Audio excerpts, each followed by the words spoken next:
Magandang umaga po sa ating lahat. I'm sure when we look at our readings today, we are drawn to reflect on the many storms of our life. Who is not spared from undergoing the tough challenges, not only of daily life or perhaps a big crisis in life. There are those who have a health crisis, others financial. There are those having difficulty in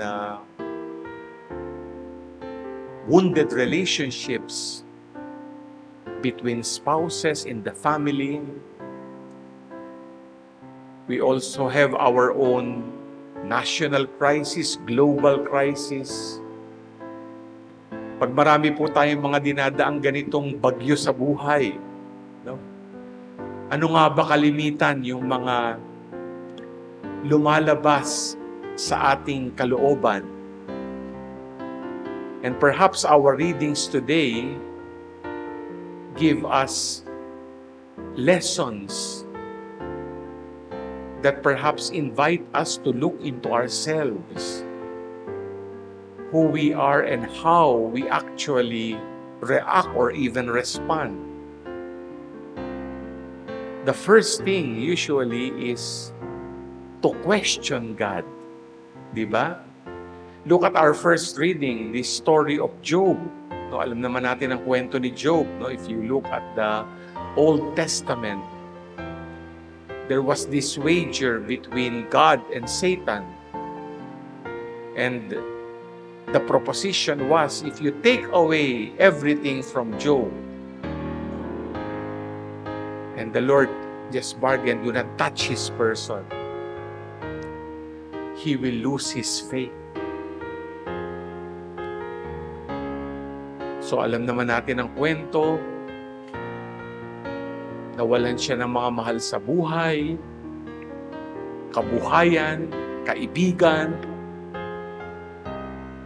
He even was inflicted with sores, no, in his skin. He had a skin disease. So, it's not perhaps only inside the heart of Job, but even his friends. If you look at this Old Testament book, the basic question, why, O Lord? Dumadating din po ba sa inyo yan? Pag may mga dinadaanan kayong mga storms of life, why, O Lord? Bakit nangyayari ito? Bakit sa akin? Ang bait-bait ko naman. Bakit sa akin? Pero siguro, sasagot ang Diyos, why not? Bakit hindi? Pwedeng mangyari ho yan kahit kanino. But I think the point is, no, when we undergo these storms of life, to question is something that is part and parcel of our own human and Christian life. Hindi naman pwedeng hindi ka magtatanong.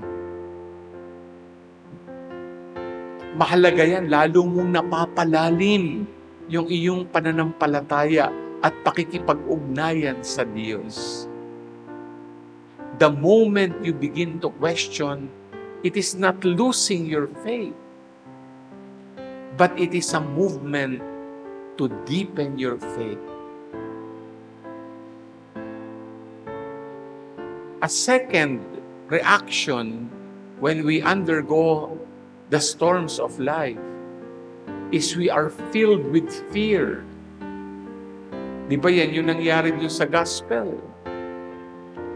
Look at what happened to the disciples riding in the boat. There was this big squall.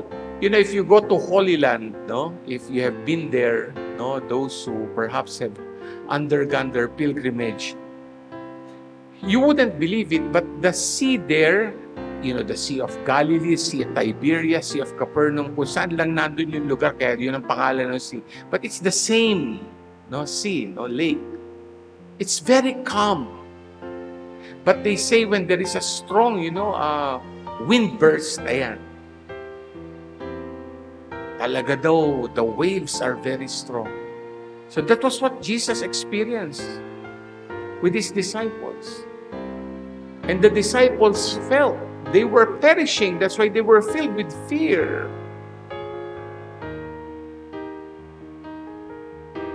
Sino nga bang hindi? If you are in a big crisis, you will perhaps feel the same thing. Punong-puno ka ng takot. Halimbawa, first time ka nagkaroon ng ganitong sakit. Parang hindi mo alam how to manage it. Hindi naman masosolve lang ng paracetamol, di ba? How do you deal with it? And the tandem is if you have that health crisis, you have also a financial crisis. Anong panggastos mo? Anong pangbabayad mo sa ospital, sa gamot, sa doktor? Lahat yan dadaanan natin. So we are shaken. Kakayanin ko ba to? Yung iba nga mas malala, napagtak sila ng asawa. Paano na ako? Can I make my marriage still work? Can my family still be intact? So you're filled with fear. So you see, brothers and sisters, the fear also makes us hold on to God. Sabi nga po, pag tayo ay talagang dinadatna ng matinding takot, dalawa ang pwedeng kapitan.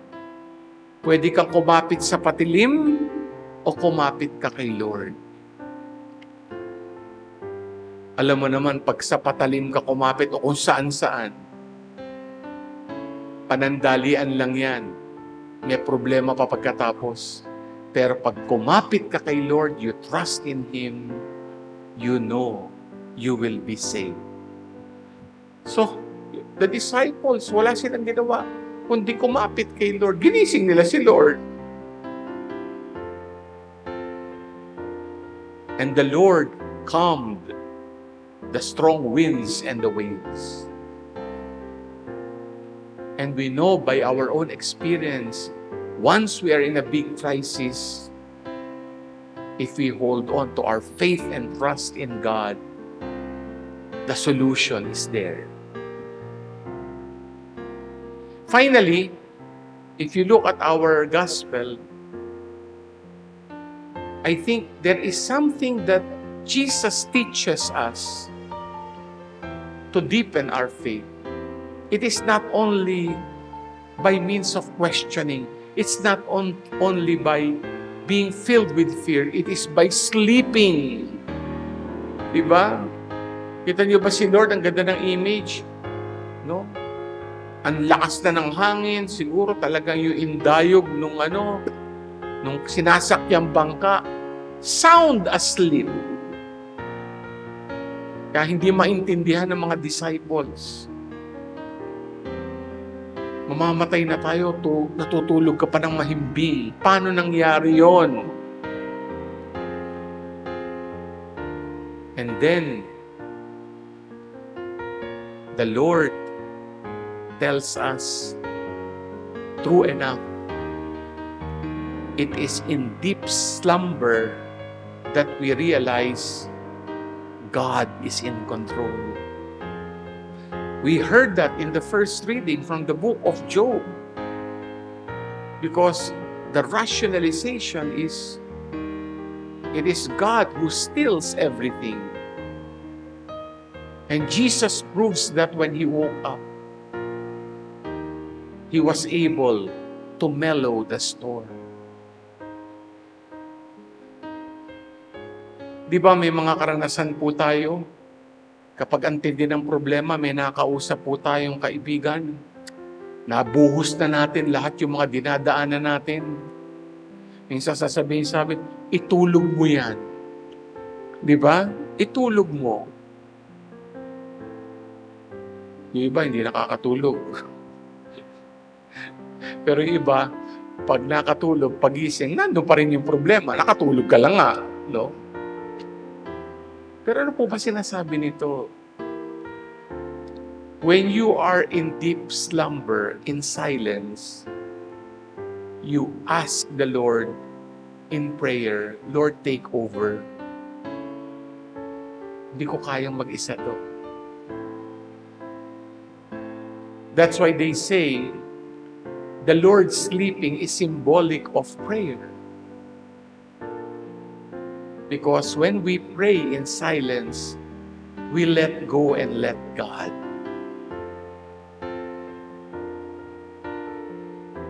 Ang ganda nga nung image nung si Sleeping Saint Joseph, di ba? Pinopularize ni Pope Francis. Kasi, di ba, nang problema si Saint Joseph. Kung pakakasalan nga ba niya si Mary, nagdadalang tao. O di nagsalita yung Angel Gabriel sa panaginip niya, pagising niya, ayun, sinunod niya yung kalooban ng Diyos. Yung statue ni Saint Joseph na sleeping, doon iniipit yung mga problema ni Pope Francis, di ba? Ginagawa ko din yan. Maniwala kayo, ito'y katotohanan. Pag nag-ipit ako at sumulat kay Saint Joseph, nasosolve. It's just a lesson learned to trust in the Lord because we know He makes miracles happen for us. So you see, brothers and sisters, let us not be afraid of the storm. The storms of our lives. The storms prod us to question. Yes, they move us to fear, but to hold on to God. But the storms also teach us, in the experience of Jesus, to sleep and pray. For we know we have a loving God taking care of us. We have Jesus who will always be there to save us and to make miracles happen amidst the many crises of life. Amen.